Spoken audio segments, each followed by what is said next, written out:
ক্রমাগত লাগাতার বৃষ্টির কারণে ত্রিপুরায় বিভিন্ন এলাকায় ভয়াবহ বন্যার পূর্বাভাস।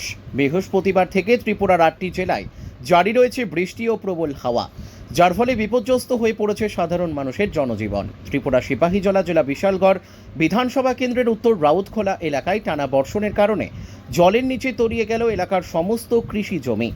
ক্ষতির সম্মুখীন এলাকার একাধিক কৃষক পরিবার, আতঙ্কে রয়েছেন এলাকার মানুষজন।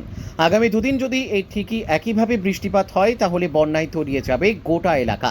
এদিকে সিপাহীজলা আবহাওয়া দপ্তর থেকে গোটা জেলায় সতর্কতা জারি করা হয়েছে। পাশাপাশি বিশালগড় বক্সনগর সড়কে দুর্গানগর বাজার সংলগ্ন বিদ্যুৎ অফিসের সামনে একটি যাত্রীবাহী অটো গাড়ির উপর ভেঙে পড়ল বিশালাকার গাছ। অল্পেতে প্রাণী রক্ষা পেল চালক সহ অটোতে থাকা যাত্রী। গোটা এলাকায় বিদ্যুৎ ছিন্ন হয়ে রয়েছে। গাছ কাটা থেকে শুরু করে বিদ্যুৎ সংযোগ, কোনো কিছুরই হেলদোল নেই কারোর। এই নিয়ে গোটা এলাকায় দেখা দিয়েছে মানুষজনের মধ্যে তীব্র উত্তেজনা। ত্রিপুরা থেকে জীবন সাহার সাথে বিক্রম কর্মকারের report, Crime Press, Bengal News. তোমার আমার সকলেরই একটাই পছন্দ, মাদার্স চয়েস।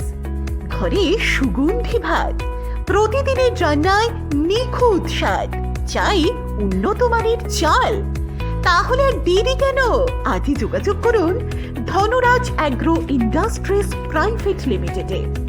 আমরা আনি আপনার টেবিলে খাঁটি ও মানসম্মত চাল মাদার্স চয়েস নামে। একবার ব্যবহার করুন, আর ফিরে তাকাতে হবে না। বিশ্বাসী গোড়া, গুণগত মানে সেরা। মাদার্স চয়েস, মা যেমন চান চাল তেমনই। যোগাযোগের জন্য এখনই কল করুন 8509752023 এই নম্বরে। মাদার্স চয়েস শুধুই সেরা নয়, সবার প্রথম পছন্দ।